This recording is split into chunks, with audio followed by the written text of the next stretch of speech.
Welcome everybody to the Red G Fox channel. So today we are breaking down Going Out of Business, the episode from season 4, rated 7.1 out of 10 on IMDb, and I gotta say, I'm okay with that. It's got some comical scenes, not the best episode, got a few new characters as well, someone who makes a reoccurring appearance. So let's get right into it. Going Out of Business, 7.1, it came out season 4, episode 6 to be exact. In this one, the summary, Fred and Lamont, they owe on their taxes. To both of their surprise, they're like, how could we owe any money? So to get a better break on their taxes, they take advice from Calvin. Got to be the oiliest. It looks like they just found him from some homeless bin to do their taxes. Calvin tells them, hey, top tax consultant here, listen to me. Maybe Lamont should leave Sanford and Son and actually go out and get a job. Then they have an opportunity to make more money and not owe at the end of the year.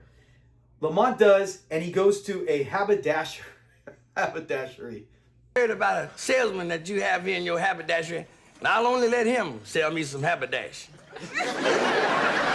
So that's basically it in the summary. Today we're going to go over some fun facts, familiar faces, right? Who are these actors? Where do you know them from? And our favorite clip from the episode. So let's get right to it. I didn't know that. Let's start with fun facts.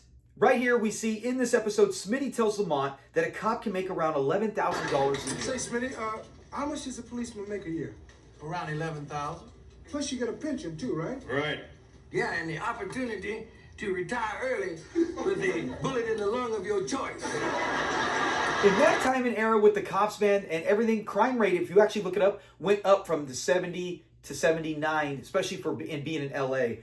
Crime went up drastically. So $11,000 a year, that ain't cutting it for me. But with that inflation, that would be around $62,000 in 2022. Not today, but 62 grand. No way for 62 grand a year am I risking my life at that kind of level, right? We all take risk in life, but that's not enough money for that.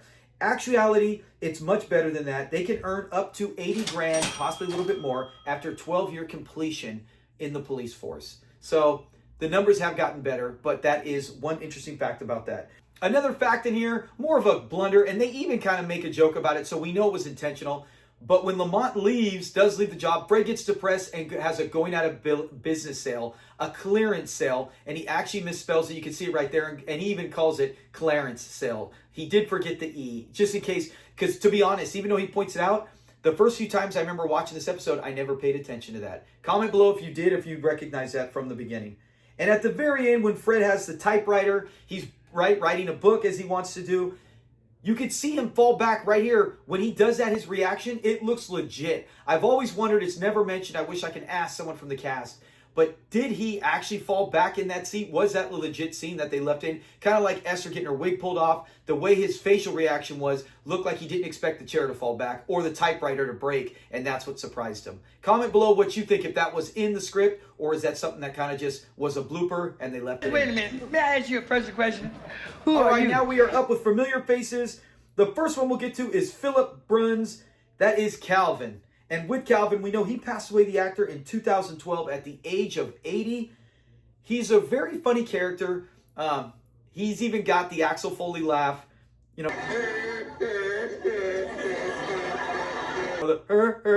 he does that. So memorable, but man, yeah. I know in the set you get the hot lights. Everyone's going to get a little sweat. You got the makeup. But man, he looks extremely sweaty, like he really needed to take a shower, or at least somebody towel him off once in a while.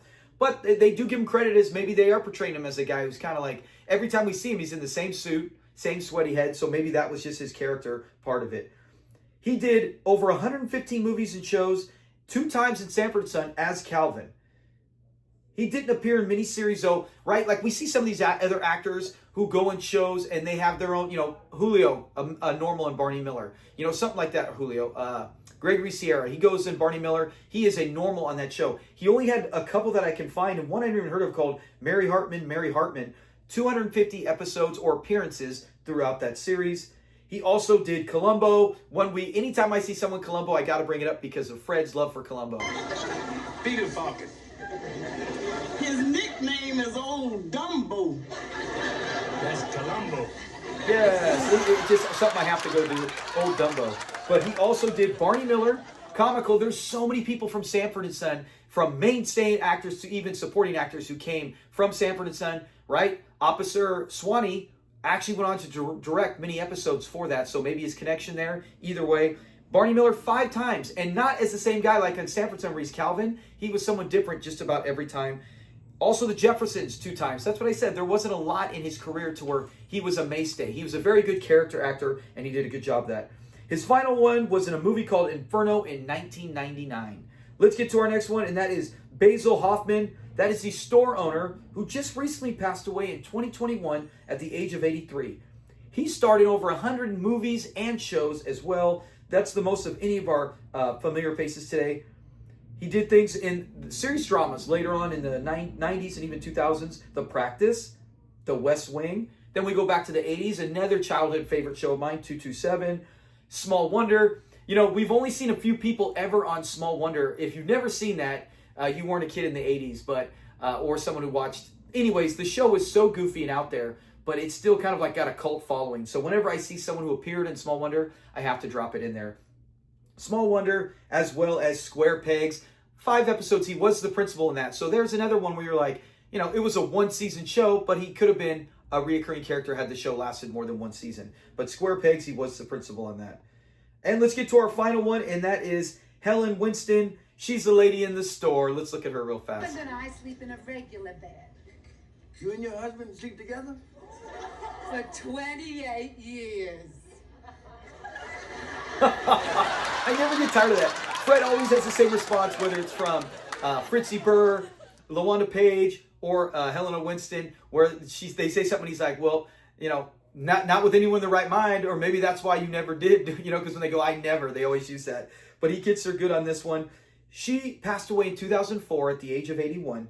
Now, she was in 54 movies or shows, pretty decent career as a supporting character, actor. She was in Bewitched, The Mary Tyler Moore Show, Rhoda, a spinoff from that, and, of course, one of our favorites here on our channel that we always talk about, Policewoman, 2 different episodes as that as well. So that is it with our familiar faces. So now you got the facts, you got the people from it. Let's get to the top scene. I'm going to do something new on this where I'm not going to break down the whole episode. Let me know in the comments, do you like it more like this? Because I think you can always just go watch the episode. With this, we actually show you things the episode doesn't show you, and then we'll cover the most popular scene. So let's go to that real fast. All right, so for the most popular scene, or my favorite scene, at least for me, you comment below as well, do you agree?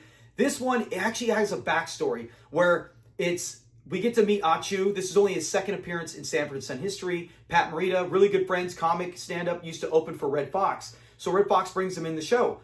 Pat Morita shared the story. If you haven't seen it, go look it up on YouTube. We even covered this when we did a whole breakdown on Pat Morita, the actor, his brief history you can see in our playlist where it talks about mini bios on a lot of the actors from the show. In this show, he comes out and he says the line where Red Fox sets up the joke. Then he actually came back with the joke. Well, originally, when he busted the joke, we'll show the clip, don't worry, and if you don't know it, you'll see it. But he said, one of the producers pulled him in and said, hey, no, you don't do that. You don't get to say the jokes like that. The joke's good. This is Red Fox's show. And then so he was like, okay, you know, this is only my 2nd appearance. I'm just here for Red. And then Red overheard it and was like, no. This guy's a stand-up comic. This guy, and Pat Morita does a great Red Fox impersonation with the scraggly voice. And he's like, no, this guy's a comic. You got to give him a chance. You know, he does the adds to it. He does a great job. But he says, no, you got to give him something funny to do. This guy knows how to be funny. He's going to make it big one day. How right Red was, right, as always. So he gets to keep the line in it. So that's the whole backstory to this. It's one of my favorite. It's got to be a top 20 of all-time comic scenes. Just for the backstory and everything behind the history. Let's look at it real fast. Gee whiz, you here again? Listen, why you always hang out with him? You gonna wind up catching yellow jaundice. Hey, what you got, man? The Black Plague? Yeah. I love when he does it too. He even does the high five to Lamont. Lamont's even part of it, right? Hey, turnabout is all fair. What's the saying? Turnabout is fair in love and war. I think that's what it is. Anyways, that's got to be my most favorite. And I know it doesn't have Calvin. It's nothing to do with the taxes. But to just see that scene, that's the first thing that comes to mind whenever this episode pops up. So that is it with Going Out of Business. If you've already seen it, hopefully you learned something new. Comment below. Yeah, so let me know in the comment section, do you like this kind of setup? Would you prefer it the old way where I break down the whole episode?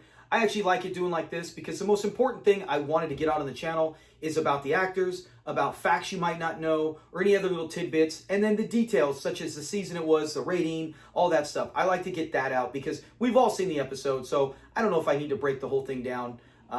But thank you for watching. If you love Sanford Son, this is the channel to be in. And if you love other things, such as full breakdowns of other episodes of Sanford or The Red Fox Show, or just behind the scenes stuff, become a member today for less than $1 a month. You can become a member and get all sorts of other cool perks, so look into that. Have a great day, and if you're not a subscriber, subscribe. Talk to you guys later. Peace.